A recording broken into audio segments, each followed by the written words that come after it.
Jadi tahun 2021 saya pernah gagal menikah karena calon suami saya meninggal dunia karena sakit. Yang saya tahu, almarhum sakit paru-paru. Saat sakit sampai meninggal, beliau ada di kampung halamannya di salah satu desa di Jawa Timur. Saat itu saya sudah berencana dan sudah pesan tiket kereta ke Jatim 2 hari sebelum Ramadan. Dan rencana melangsungkan akad nikah di sana. Qadarullah, 7 hari sebelum Ramadan, beliau meninggal. Saya sangat shock, tapi saya nggak bisa langsung ke Jatim.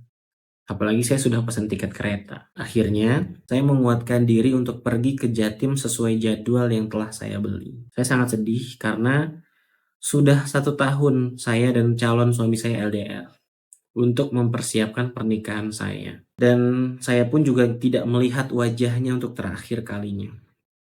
Sampai di sana, yang saya temui hanya keluarga besarnya yang sedang mempersiapkan pengajian 7 hari kepergiannya. Dan saya hanya bisa memandangi gundukan tanah yang berisi jasadnya yang sudah beku.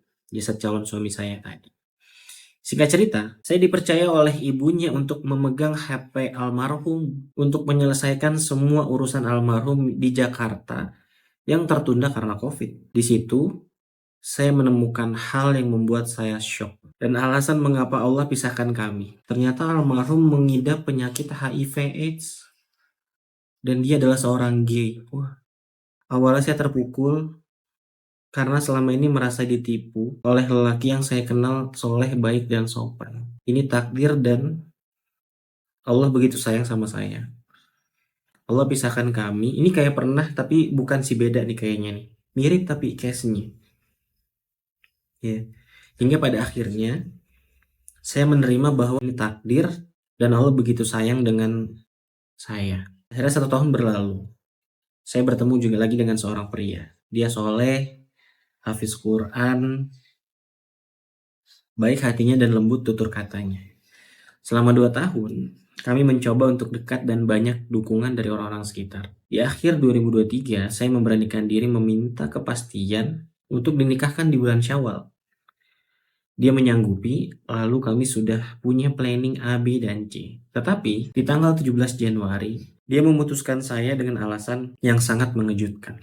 Dia mengakui karena telah melakukan hubungan intim dengan adik sepupunya di malam tahun baru di rumahnya. Padahal saat itu kondisi rumah sedang berkumpul dengan keluarga besar. Akhirnya minggu lalu saya bertemu dengan dia dan sepupunya. Kami ngobrol banyak hal. Dia banyak berbohong kepada saya dan sepupunya. Selama 2 tahun dia tidak pernah mengakui saya kepada sepupunya. Dan selama 2 tahun juga mereka sudah beberapa kali melakukan hubungan terlarang, bahkan sampai aborsi. Atas kejadian itu saya mengalami shock berat. Sampai-sampai harus ke psikiatri dan minum obat. Tapi saya tidak minum obat karena saya nggak mau bergantung pada obat. Sampai sekarang, saya masih berusaha untuk bangkit. Saya memilih mundur dari laki-laki itu. Tapi kami satu kantor dan tiap hari bertemu. Kemarin saya baru masuk rumah sakit dan diinfus karena kondisi saya benar-benar drop. Saya ingin bangkit dan menunjukkan pada dia bahwa saya mampu tanpa dia. Oke. Amazing ya. Jadi aku ngerasa ya, ini Allah sayang banget ya sama, ini kan perempuan ya, sama teteh ya, sama teteh ini gitu. Jadi kalau kita mau menikah gitu ya teman-teman, memang penting banget untuk bisa ngelihat kondisi backstory calon pasangan kita. Bukan hanya dari segi fisik aja, tapi gimana dia punya kecenderungan seksualnya tuh gimana. Karena ini akhir-akhir ini aku kayak lagi berkecimpung dengan penyuka sesama jenis gitu ya. Bahkan sampai aku kenal sama teman bertumbuh gitu ya, dia bidan.